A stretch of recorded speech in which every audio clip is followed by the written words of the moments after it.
Justin receives a report from Lawrence detailing Nora's mysterious pregnancy, with her family claiming ignorance of the father's identity. He instructs Lawrence to investigate the possibility of twins, a detail Lawrence finds surprising, as no such information has surfaced. Shortly after, I called him, directly questioning his apparent animosity towards Pete's mother. We agreed to meet the next afternoon at Club Prism. Justin, now aware of his daughter's existence, is consumed by conflicting emotions, joy at discovering her, and anger at being deceived. He realizes my interest in him might be driven by my desire to keep my children close, not by romantic feelings. He decides to maintain the facade of ignorance, instructing Lawrence to investigate within earshot of Pete to keep up appearances. What will happen during the meeting between Justin and Nora at Club Prism? Will Justin reveal his knowledge or continue his charade? How will Nora react when she learns that Justin knows about his daughter?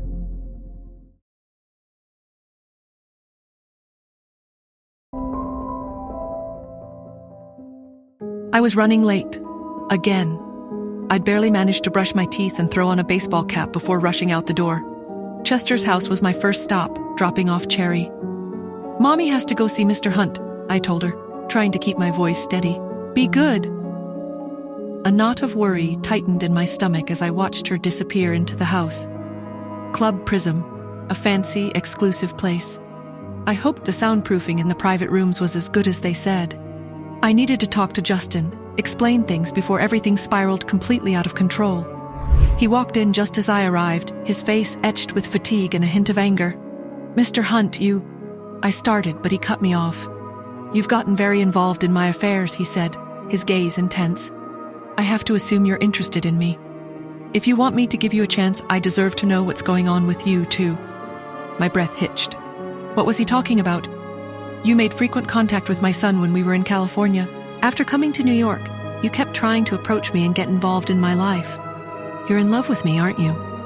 What other reason could there be for all the work you've put into getting close to me?" I was speechless. In love? Me? With Justin Hunt? He was so arrogant.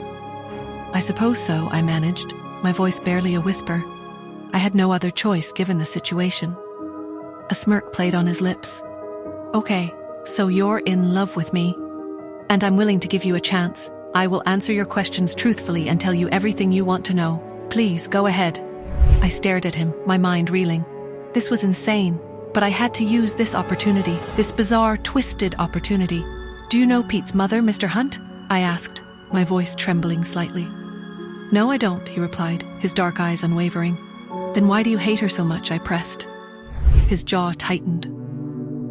On April 7th, 8 years ago, I received a call. The person claimed to be my son's mother. She asked me to prepare $5 million for her. If I did as she asked, she would tell me where my son was. My heart pounded in my chest. He was talking about Pete, my Pete. "And then?" I asked, my voice barely audible. Of course I didn't believe her. Apart from one night that I can't remember anything about, I've never touched any woman. My hand balled into a fist. That night, the night Pete was conceived. "And then?" I repeated, my voice shaking. I hung up after that. I thought that would be it, but she seemed to realize that she wasn't going to get any money from me. Suddenly, she sent me a set of GPS coordinates and said the child was at that location. She said if I didn't hurry, he was going to suffocate and die. The air in the room seemed to thicken, making it hard to breathe. I thought of Henry, his cold words echoing in my ears. I buried the child with my own hands. I happened to be passing through California at the time. The call felt too strange to ignore, so I made an extra trip. As it turned out, I found Pete, my body trembling. How was he?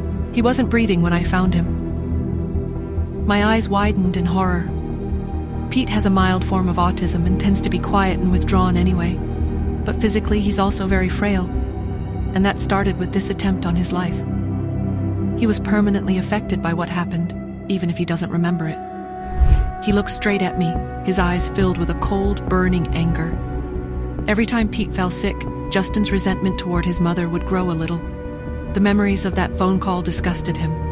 Whoever that woman had been, she had been careless with her son's life, thinking only of money. He often thought of how he would like to kill her. He looked at me and asked, "What's the matter, Miss Smith?" I took a deep breath, trying to steady my trembling hands. Finally, I understood. I understood the depth of his hatred. But I also knew the truth. His mother had her difficulties back then, I declared. My words hung in the air, a fragile bridge between the past and a terrifying present. How could I explain? How could I tell him that I was Pete's mother? That I had been forced to give him up? That I had been manipulated and deceived? And what about Henry? If Justin discovered my connection to him, would he ever forgive me? Would he understand? Or would he see me as a monster? And the biggest question of all, he thought I was in love with him. How would he react to the truth?